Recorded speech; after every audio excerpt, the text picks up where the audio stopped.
Yeah, absolutely. I think I'm interested to see because we saw New York University on stream once before earlier this year back in the regular Swiss bracket format. We've not caught them in the playoffs just yet, as we are only in round of 8. But it's a lot of question marks coming out from University of Toronto. This is basically an entirely overhauled team coming from a very very storied university in the esports scene, and so there's a lot of variables. There's a lot of questions on my mind, and we kind of know what to expect coming out of New York University. There's not as much homework we can do outside of just the standard OPGGs. Looking up the individual profiles of the players and kind of figuring out all those almost solo queue type little notes you take on people during the loading screen. So I wonder if Toronto has watched that New York University series, if they're ready to come in and take a little bit of advantage of what they've seen on the stream. I know some other schools here are probably looking at these two teams from the stream and just trying to gather as much information as they can. So I want to give a big thanks to them actually for agreeing to be streamed, because it's already got to be such a high pressure situation, right? So add the stream dynamic to it, and pressure's on even harder. Yeah, and of course, this does get you garner a little bit of attention to your college as well, display some of your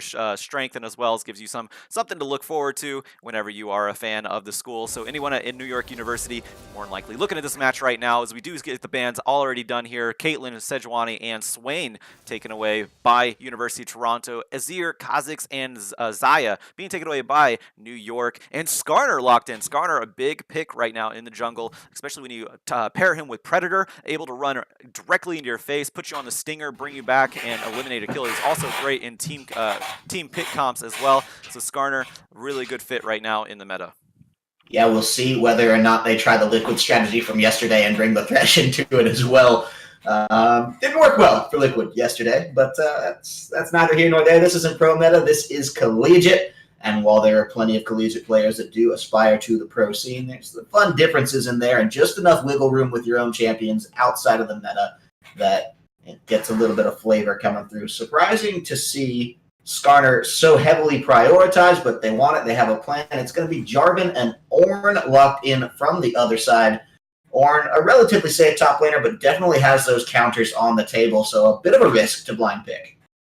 He scales out so well, though. Ornn is actually, he is a safe top laner. He does have some counter picks, but in the end, he is still going to be that big engage for his team once he calls a Forge God, knocks that ram into whoever he needs to. Very easy to engage with Ornn, not to mention a lot of just power in that top lane to stay safe. Even underneath turret, he can farm pretty well with no problem. Jarvan in the jungle is going to help him out quite a bit as well. Jarvan also a very good jungler right now. I could say meta jungler right now, as he does pull off the ganks very well, and he's very aggressive, and that is something you see a lot of right now are the aggressive junglers with how the jungle spawns work. But we do have the bot lane prioritized over on the side of Toronto, Tristana and Braum being locked in, and that is going to allow a couple of picks over on the side of I would say of New York. I thought they were actually going to go with a support pick, but they're going to switch it over to a Jinx, showing what they have on the bot side as far as aggression. Well, so an aggressive ADC indeed. I love to see the Jinx come out. Milala played an impressive AD carry when we saw him back on this stream earlier. Now, on the other side, Aaron and Deadly for University of Toronto are going to be taking away that Tristana, that Braum. Tristana is something we saw so heavily contested in yesterday's series between the two Eastern schools of Ryerson and Waterloo. And you got to think Waterloo now may be a potential opponent for these teams. So something to at least take into consideration. Now, as the bans are coming down, that's Vladimir taken off the table pretty quickly. Not going to be too surprised there. We'll see what else comes out of this one as Junix does decide Tarek, a worthy support to come up against the Tristana Braum. So they want to get that out of there. And I wouldn't be surprised, actually, to see Toronto target another support in this ban phase. Curious to see what they'll pair with Jinx when they have the likes of an Ornn and J4 that can really do a lot of the tanking for the team. I know they're both kind of semi-tanks that, if you build the right way, can scale into just true tank, but kind of does alleviate some of that necessity from the support role. Talia taken out from the mid lane. Defref will not be able to play that one, so last ban coming down to the wire here from Junix. Yeah, we're going to see who is going to be the last ban on the side of Toronto. Yeah, there are still quite a few support picks available here. We're going to see what they ban out. They do ban out a Lulu, so that is going to be that somewhat counter engage being brought away or taken away from New York. And then we also have Vayne being hovered over. Well, we already have Jinx locked in. That's not going to happen. That's not going to happen. Yeah, that's not solo queue. We're not going to see a Vayne top and then where they feed 20,000 times like in my solo queue games yesterday. But we are going to see a Tom Kinch locked in, and that is a great answer on the bot side, especially if you have a Skarner to deal with. Just eat up your ADC, make sure you can't get to him, and deny that and total engage from Skarner. Yeah, I like it. Tom Kench, very, very protective. So this Jinx right now already has such a massive front line to sit behind. I wouldn't be surprised to see the likes of New York University just grab the most scaling damage AP carry they can think of, and then just these two champions sit behind this wall of a front line and just spit out as much damage as humanly possible. Now the Gnar taken away into the top lane, one of the best answers to Ornn at the time. Not surprising to see the Gnar locked in when Ornn is picked blind and there's no Gnar ban. It's pretty lock, stock, and barrel. The Orianna, obviously a very safe mid lane, very lock, stock, and barrel classic League of Legends composition coming out of Toronto. This is pretty textbook here. I wouldn't be surprised to see a Galio picked up right now. Galio does pair quite well, especially with Ornn and Jarvan. Jarvan especially, because he can get in and protect him and just increase that and sort of engage. And whenever you have Tom Kinch as well, but we're actually getting a Scion. That must be a Scion mid? Or an Ornn mid. Ornn mid. I have not seen Ornn mid. I've not seen Ornn mid, but it's just as likely as Scion mid to me in my mind. So the Scion mid has been kind of a thing, like a cheese factor in recently, but I don't think it's appropriate for quarterfinals. But this is best of 5, so maybe they just want to try out something. Throw Toronto off their game a little bit, because Toronto has a very traditional comp. They have Orianna with the ball carrier and Gnar and Skarner, and then disengage from Braum. Very traditional comp, and I mean, it's easy to say that they have the better team comp here, because whenever you lock in somebody like Scion and Ornn, they have absolutely no wave clear besides Jinx Rockets. This is really scary from New York. Yeah, honestly, if the push gets going in full effect, I mean, it can be really hard to deal with just a constant wave clear coming out of the Orianna, the Tristana, once she gets that itemization in with basically whatever Zeal item she's going to bring to the table there. Gnar as well with the boomerangs can make things heavy. I mean, Scion's just got a couple abilities that do okay when managing his own lane, but if you're going to be talking about when you get to the point of inhibitors down, pushing supers on in, that can be a problem. They're putting a lot of eggs in this Jinx basket here. The good news is there's the peel. There is the support, right? Tom Kench going to be able to really protect the Jinx. Jarvan as well. Scion, I mean, it's going to be very, very hard, especially with the engage tools that Toronto have, for Toronto to get onto this Jinx. What are they going to be relying on here? Is it going to be a flash shockwave, a mega Gnar almost? You have to bring in the Skarner somehow. But the kiting potential is just so real from Jinx that they have to execute very thoroughly to get that champion dead. Yeah, it almost is a big weight on June's shoulder on the top lane of Toronto, because, yeah, he is essentially the main one that can bounce back into Jinx, and especially if he Gnars out while he does that, Gnars out while he's bouncing, and then Mega Gnars him into the wall or into somewhere, like it mispositions the Jinx, Lala. That is going to be extremely pivotal for mid Lala to position properly, and yeah, AD carry on Tom Kinch, be able to protect the Jinx, make sure he can't get Nard or anything like that. But yeah, like you said, there is so much of a front line. Scion, Ornn, Jarvan. I can't suspect that they'd have too much difficulty on the side of Toronto itemizing against this, though, because I'm pretty sure Ornn's AP ratios aren't impressive, and I don't think they're going to really build into AP at all. So itemizing against that team should be relatively easy for Toronto, and that's something that New York has to think about, too, whenever they make these decisions. Yeah, I mean, this is the kind of game where sometimes you just expect to see a Bramble Vest on Braum by 15 minutes, and you scratching your head, you go, okay, you know what, it's not. Yeah. I understand. So we'll see how it all comes down with the execution. I want to take a look at the junglers, particularly the Skarner versus the Jarvan. I know Skarner's gotten a little bit of a revitalization in current meta. Always fun to see that, but it's going to be one of my first times casting a Skarner game and watching it all unfold, getting to pay attention to how Longboy comes in here. I'm curious what lane you try to get rolling here if you are Skarner. Do you come in, do you try to just get gank after gank after gank? Is it just hard farming until a certain point, and then you're the engage tool for the Jinx? I mean, what's the basic strategy here to come in and win against this particular composition that New York University has drafted? Yeah, that is a big question because if you shut down Scion, if you shut down Ornn, they're still going to build. I mean, if they're building the tanky tanks that they usually build, I mean that's just going to be that. That's what they normally build, and it's not a very expensive build to have. Scion and Ornn, they're in the top lane for a reason because they can just farm, teleport when they need to, and then just build up their beef stats and get going. So yeah, Skarner, he has some decisions to make. I would think he wants to try to focus on that bot lane because I would have to think that Aqua Blue on the side of New York is going to be focusing on the bot side because they need to get that Jinx rolling because I don't think anyone else is really in the position to carry on the side of New York. But we are counting down. It looks like we are going to get into Champion Select pretty soon. I am very excited for this match. This is a best of 5, remember? So New York, they're trying something. They're trying something very out there, out in the left field today on the game number 1. But they have game number 2. Game number 3, maybe even more to come back and maybe just do a traditional team comp, depending on how this one goes. Because if New York wins with this team comp, they're going to cheese the entire series, which may be entertaining as well. I mean, how heavily though can you cheese throughout a best of 5? There were teams out there like old Gravity in the NALCS that would sit there and say, you know what, if it's a best of 5, we'll have 5 separate cheeses prepared.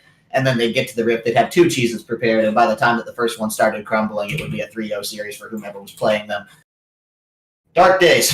Anyway, going on. Do want to hit a couple little bits of tidbit information, some plugs for you all before we do get into the action, the chaos of this game as we are just loading up. Keep up with us on Discord. It's a great way to get your school involved, not just in League esports, but in any other esport that you may be interested in that the CSL provides. We do have a lot of them behind us here. That's !Discord in the chat. Come say hello. Find us on Twitter, twitter.com/CStarLeague, twitter.com/CSLLOL for all the league-specific focused content. !Casters in the chat if you want to follow us on Twitter and give us some shouts and feedback. Always willing to hear from the fans. Always love to hear from you guys. Facebook.com/CStarLeague. Huge shout-out to Twitch. Nothing but gratitude for the largest streaming platform in all of competitive esports to support our collegiate endeavors. From PAX East and West, many more events. CSL wouldn't be what we are today without their continued help and support. So be on the lookout for cool opportunities from them.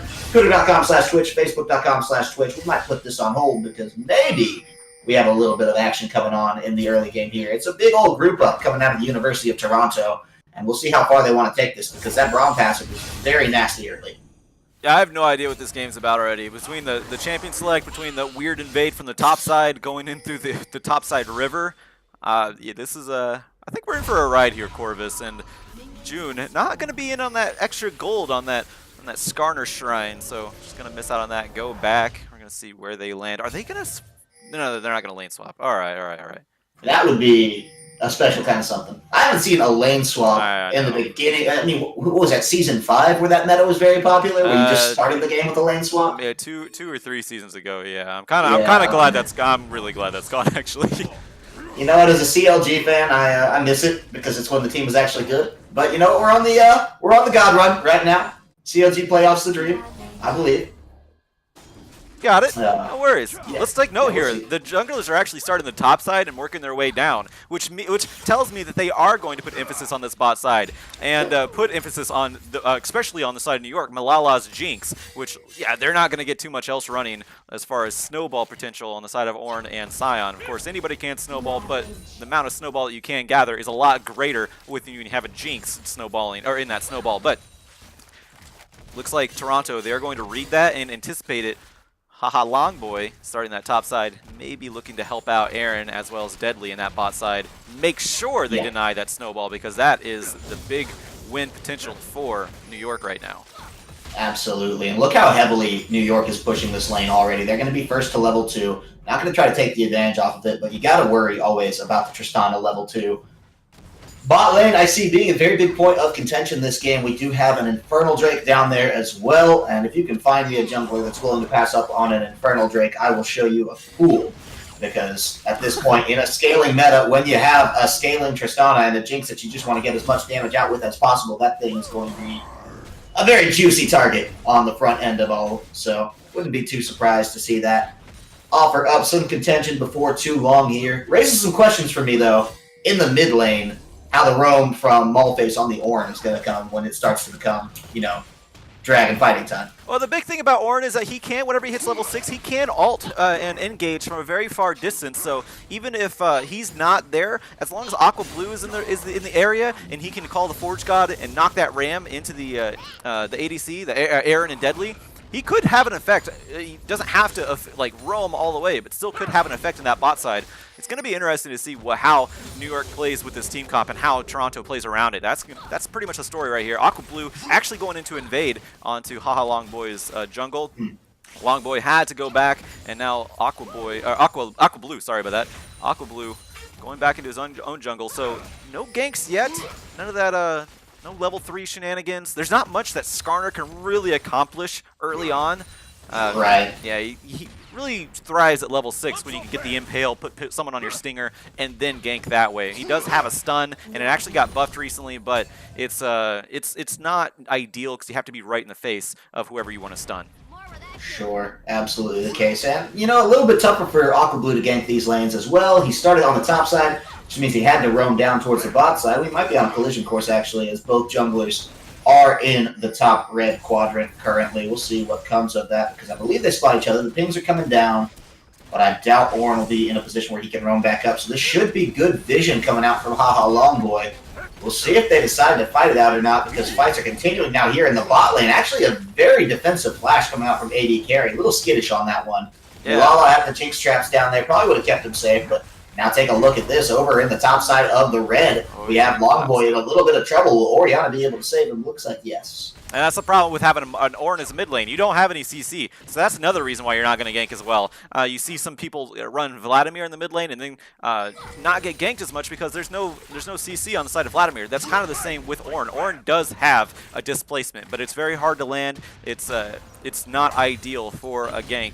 And that's why you want to put Ornn in the top lane for those short lanes, because they're easier to gank for a jungler when somebody doesn't have CC in that top side. But now you put that in the mid lane where it's a long lane, you have a lot of vision to also work with as well, and it's harder for Aqua Blue to get in with his flag and drag. So a lot of difficulty with an Ornn, especially, I mean, you just saw 3 members collapsing in onto Longboy in their own jungle. They weren't able to stop him because there's really nothing in the kits of either of these champions to really, you know, lock him down, make sure they secure that kill. And meanwhile, Defref just went up there, put the dissonance underneath Longboy, got him out of there with a speed boost. That's it. That's all you need. It's a little bit more difficult for New York, and that may play into how these lanes go because, I mean, if you can't gank, you're not really helping out your team. And if you're not helping out your team, more than likely the enemy team is going to be helping out their sides. And that's something that you need to watch out for. And that's picks and bans a little bit odd this time around.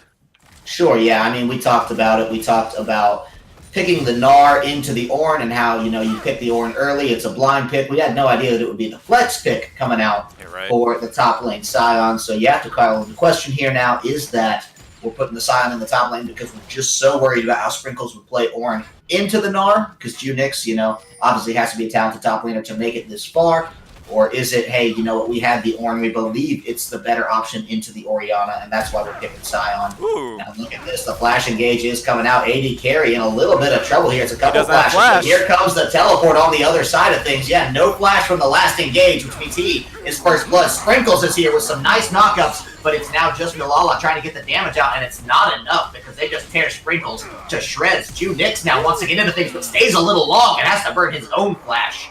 But it's still a 2-0 coming out for the University of Toronto. They take first blood. They give that one over to Dead Lee. Junix, though, will find the second kill of that against his top lane counterpart. It's on the other side of the map, but it's still good because it means this is almost certainly a dragon, barring an Aqua Blue steal here. Hold on, here comes that engage I was talking about. Call of the Forge God is down. The remaining members of New York University are still in for it. It's a nice Mega Gnar to keep Aqua Blue low, and he was in way too early for that dragon, but here, Dead Lee could be in some trouble. He is dead indeed. Milala trying to find it with the Jinx Rockets from a distance. The dragon is called off now. They want to find Defref. Tom Kench, a great champion to pursue this one, but Dragon still on the Maulface. You have to reset that aggro. And just like that, they do push it off. It's a 1-for-1 trade around the dragon, but the 2 kills from earlier mean that the University of Toronto is decisively in the lead from these last 2 minutes. Now, on the plus side of that, the kill that went over to New York did go on Milala, but they did lose a lot of that, a lot for that. Aqua Blue has no pressure. He's not level 6.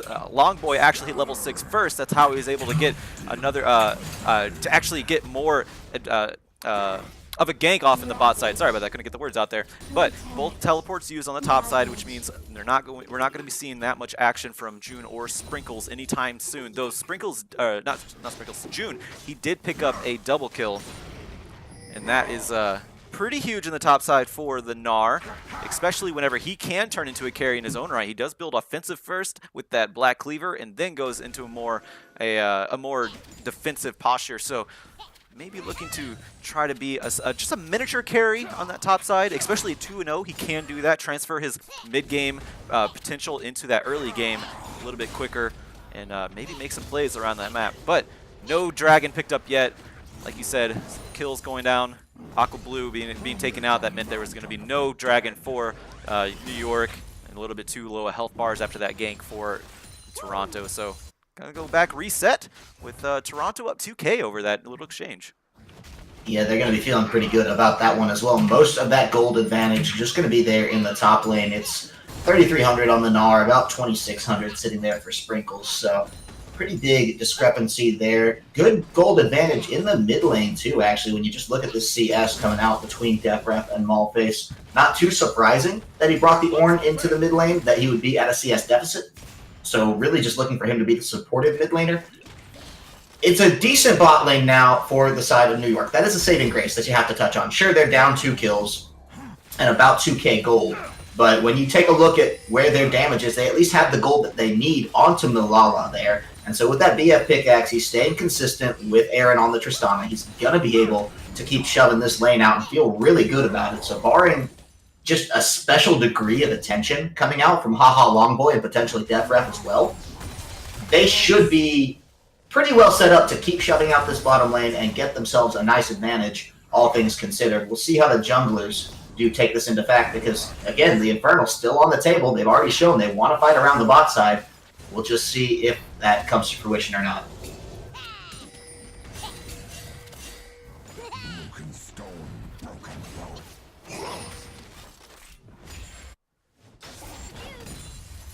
Taking a little bit of a breather here on the game as the teams are just pacing around this dragon. No one too sure of the next move to make. Wards, very important at this time of the game. Got to make sure that you're keeping down that necessary vision. It looks to be slightly favored now towards New York University around that the dragon. That's a lot of red wards around the dragon. Yeah, coming in. Look at that nice stop for the Glacial Fissure, but you still have to get away from the level 8 Skarner here. Malala flashing out pretty early. Aaron flashing in pretty aggressively. Gonna get locked back up. No, does not, because there is the jump out and away, but Aqua Blue wants to come in. Call of the Forge God as well means Aaron will go down, and this could be the turnaround. New York gonna be feeling pretty good about this one. Longboy goes down. That's the double kill. Is it the triple? No, Tom Kench takes the credit, and AD carry slays Deadly, tying the score up 4-4, and potential dragon priority now, New York University. So that is one of the things. So Malface, he did roam. He didn't quite get to the lane, but still was able to get that engage off and help his team out. Aqua Blue in the backside helped coming in just in the nick of time. Malala did fall, but overall that did go over to New York. We already have is that a banner command? That's a banner command. So Malface already has a banner command in the mid lane. Okay. Which is very interesting. That is a first item banner of command, and did anyone tell him 8.4 is over? Yeah. So I mean, it's still a nuisance, but it's not a nuisance with the Baron anymore, and that's why people originally built it during the last patch, because of the Baron empowered minions. But either way, we have a teleport. Yeah, we have a teleport. Drake went over to the to New York, and now we have a pause. How about that? That would be the bug splat coming out, Aaron. Everyone's saying they're ready to go. They're just popping right back into the game. So we should be in good shape before too long. I believe they're going to unpause. Yeah, so let's talk a little bit about this mid lane Ornn. He has teleport. So there's 2 teleports, 3 actually right now on the side of New York, because AD carry Tom Kench does have the unsealed spellbook. We'll get that in a moment, though. Ooh, they're going to come in. Yeah, they want to find Malface here, but look at that. Sprinkles gets the kill. Longboy going to go down to that one. It's just 5 members of New York University picking it up very quickly now. Look at this. Deadly still on the chase. Wants to find carry, but may get himself into some trouble. It's a nice shockwave to make sure now that Malface in trouble as well. Aqua Blue coming through, but the double kill from the Toronto mid laner already down. Can they find more? We'll find out as this unfolds. It is the triple kill coming through. And that is absolutely not what you want, because Orianna just went from 0 to hero, is absolutely online at this point. How much gold in the pocket of that mid laner, I wonder. Sitting on 2,300 just at this point in time alone, and they have a tower as well to boot. Looks like they're going to take that one out as well. That's exactly what New York did, or I guess Toronto actually did on the bot side. They ended up using all their spells, overstaying a little bit, and then getting destroyed by New York. New York just did the exact same thing, able to take that turret, but they took so many turret shots out of it that they were exhausted. They didn't have anything to really reply with, and then the escape from New York is not that great. The movie is, but on the Rift, it is not. Yeah, I made the reference.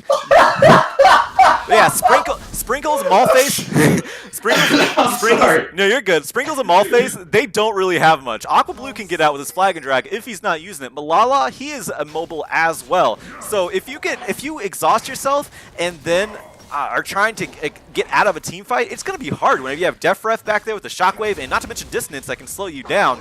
You do have Deadly also to stop you with the Winter's Bite, things like that.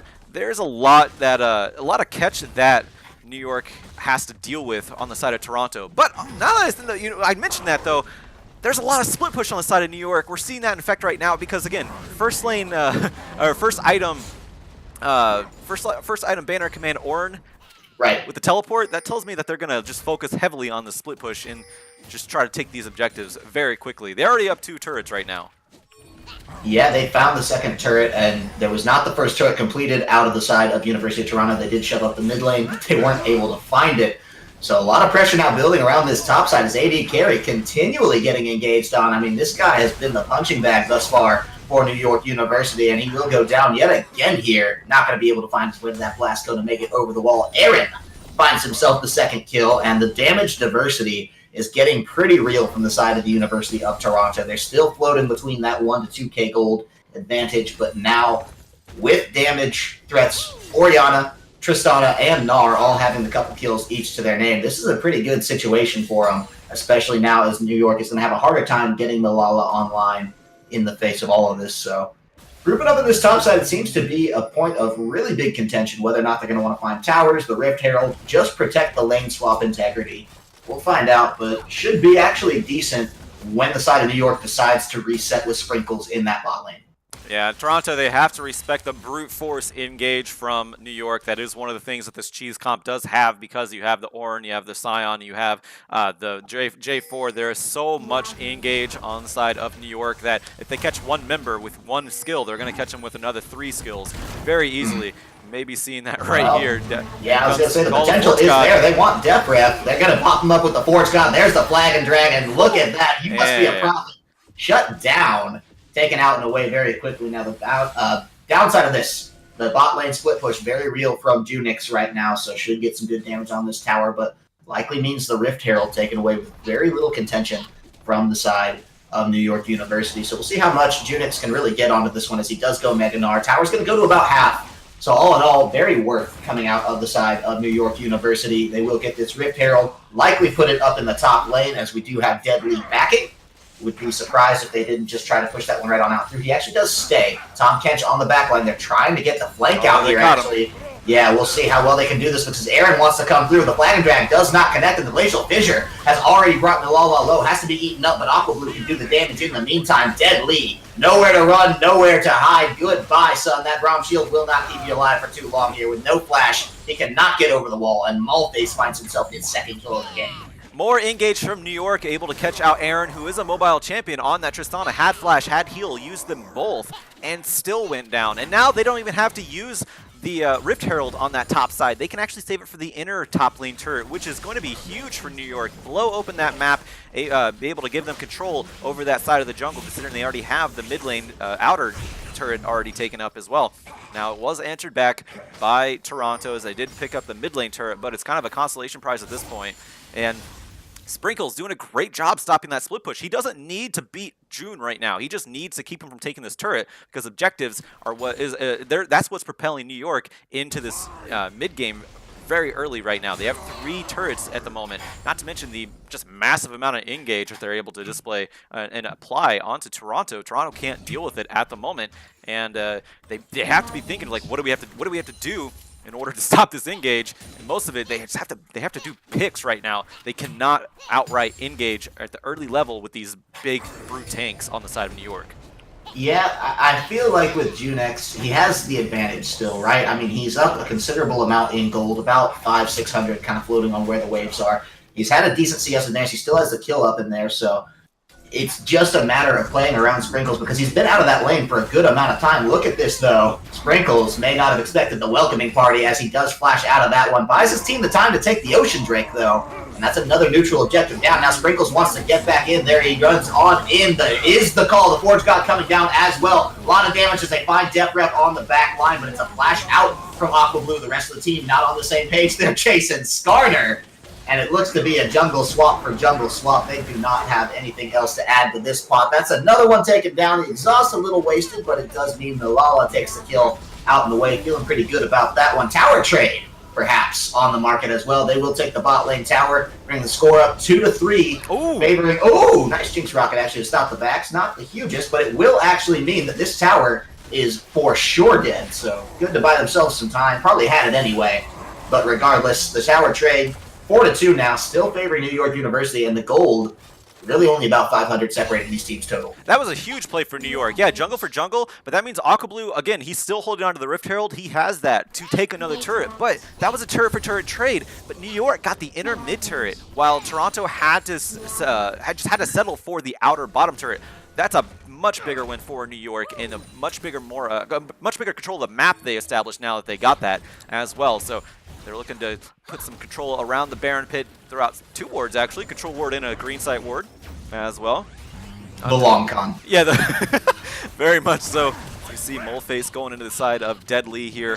But again, Moleface, he's just building that extremely tanky build. I guess you really don't build offensive with Ornn, even if he is in the mid lane. But we've seen that banner command being used on every one of these sieges, and it's working out very well for New York. They had a strategy coming into this, and it wasn't kills. Although they're getting them, though. They're brute forcing these kills right in the face with all 3 of these big engagers onto the side of Toronto. Ooh, hang on. Oh, yeah, we rotation coming out. Might get the tower here. I think they've got it. They got it. Yeah, Aaron should get out of this one scot-free, too. They don't know that it's just Nilala, so actually putting a lot of respect on the potential. They don't have the vision there. They do know that Haha Longboy hanging around off in the wings, but I think if this does go to the scrappy fight, it's still favor for New York University, rather. Sion on the back line. We'll see how this one turns out as they do want to come in. It's a nice call. The Forge God to come through. Just keep things moving the right direction. Glacial Fissure, though, going to hold things in the right direction for that Rom. It's a 3-man shockwave coming out. And oh no, Aaron finds Aqua Blue. This is bad for the side of New York University. Malface has to be eaten up by Tom Kent, but that means Malala is defenseless, has to flash out of this one on the run here. And Junex is trying to continue in, does find it. Malala gets kill credit. That's another one coming down as AD carry falls to Death Breath. And now Malface on the outside means it's a double kill for the ADC of the University of Toronto and Baron priority for the Canadian squad. Big shield coming out from Deadly. I believe that actually blocked a lot of the engage from New York and able to actually turn that fight around. A big, huge shockwave from Deadref, able to pick up 3 members on that shockwave and just deal out a huge amount of damage. And that's what you get whenever you don't have any sort of big burst damage dealers on the side of New York. If you blow your engage and you don't get what you want and you can't disengage, you're going to get caught and you're going to get destroyed because Toronto, they do have that big power on their side. Defref 414, Aaron 528 right now. Not to mention Nar 306. They have a lot of power on their side on multiple different multiple levels here. While and Tristana's coming online. Yeah, right? Tristana's the big one right now too, positioning himself so well right behind Defref even, because Defref can be a front line whenever he has that shockwave to keep everyone gathered, because you have to look at the side of New York. Everyone has to pile onto somebody, and that's great for a shockwave. Very much the case. And New York really handed it on over, right? They just funneled right in, stacked 4 people in the jungle, got 3 of them into the shockwave, and blowed up so quickly. Aqua Blue just fell victim to that deadly combo that was so destructive. Caught them right where they needed to, and then turned it into an absolute massacre favoring University of Toronto. So now with the Baron at their disposal, not too many neutral objectives on the map, but they're resetting their wave pressures, particularly here in the bot and mid lanes, and should be able to make out a pretty good amount of damage coming through to these towers. The wave clear, something we called into question for the side of New York University earlier. Now we'll see whether or not they can weather this storm, because Longboy just wants to find it. Actually, AD carry, Quicksilver sashing his way out of that. Yeah, that's I don't think either of us saw that build. It's actually impressive, okay? Because here's the strategy. Here's where it works. Haha Longboy pulls Tom Kench out of that fray, so he can't defend anybody,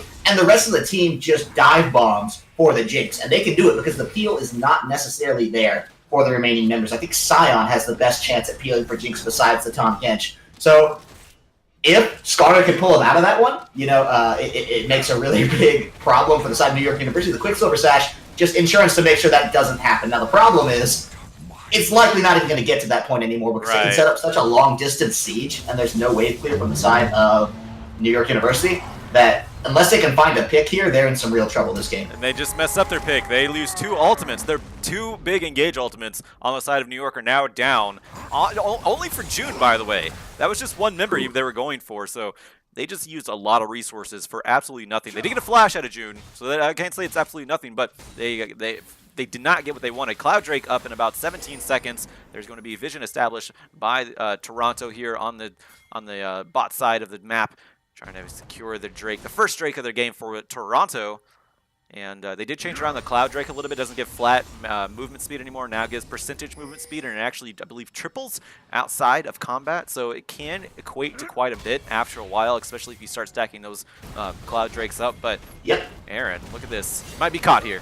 Yeah, gonna try to go for the tower, but look at that. No, the flank not gonna come to fruition from Aqua Blue, and it's just another one picked up and put in the pocket now of Aaron. This guy is a monster. Hopped out of danger into the enemy jungler, took it out and away. Longboy now trying to push through. Maulface on the way out. Deadly on the way in, and Malala paying the price for it. He's going to be quite low. 2 more stacks will do it. And that's the jump in. The shockwave is there. Aaron's a little aggressive, but he has the defense to back him up. Sprinkles goes down. It's the triple kill for himself now. Maulface and Sprinkles, the only ones to defend it. And Sprinkles is just the ghost, so it's all on the Maulface here. Can he get Longboy down and save the inhibitor, possibly the game? The answer looks to be no. And this is without Gnar. Junex is bottom lane. This has all happened without the top laner. So this is really bad now for the side of New York University, as the first inhibitor does fall, and they have no option right now for getting back into this game without a miracle. These tanky champions on the side of New York are starting to fall, starting to crumble. It's a very big support, but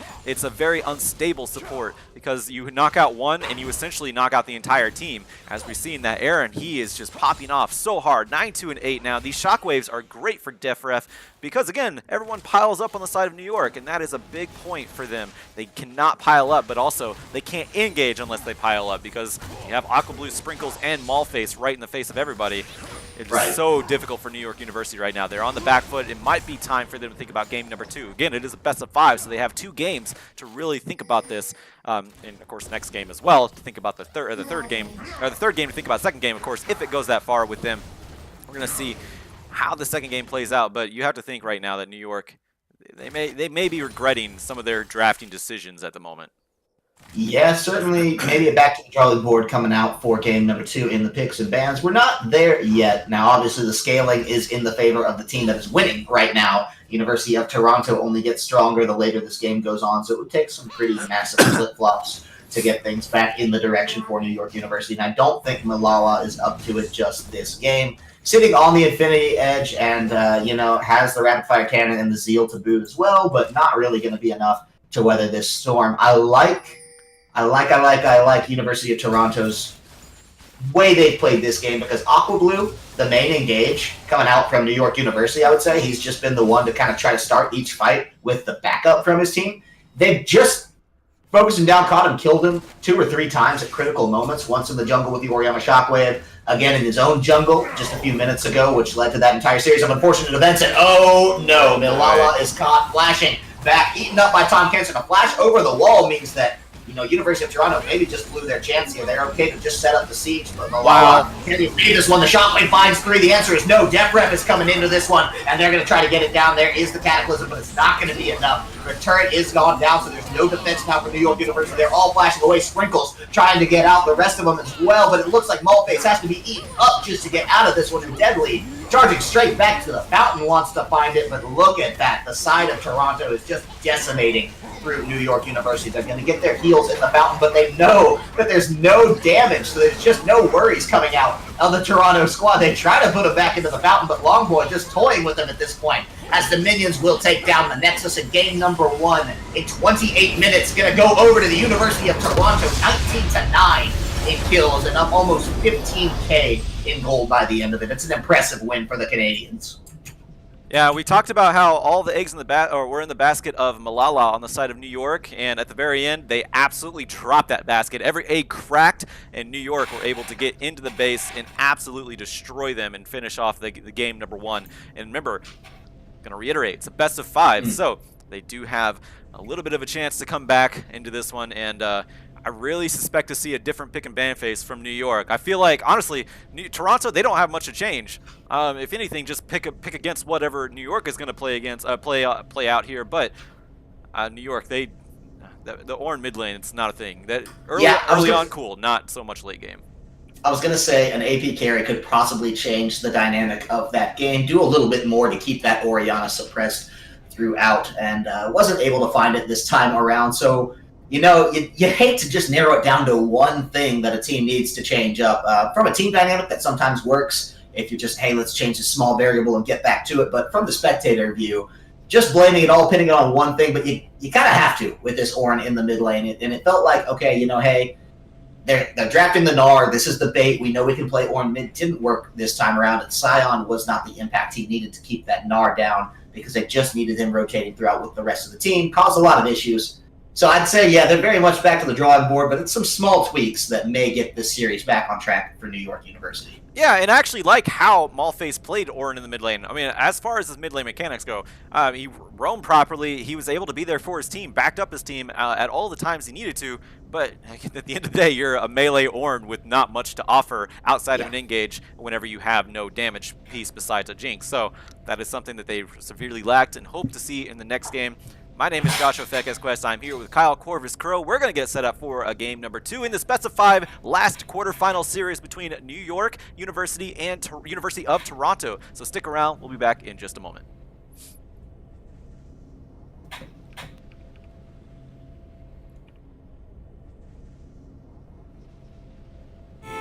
It's me, Santa Baron.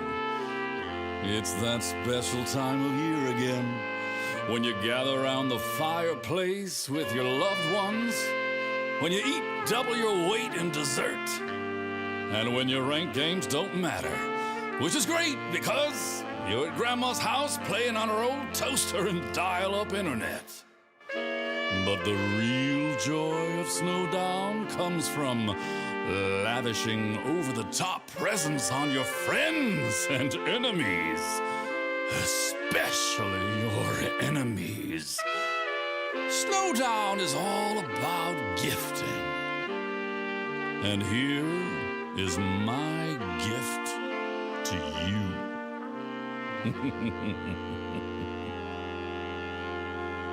Hit it, boy!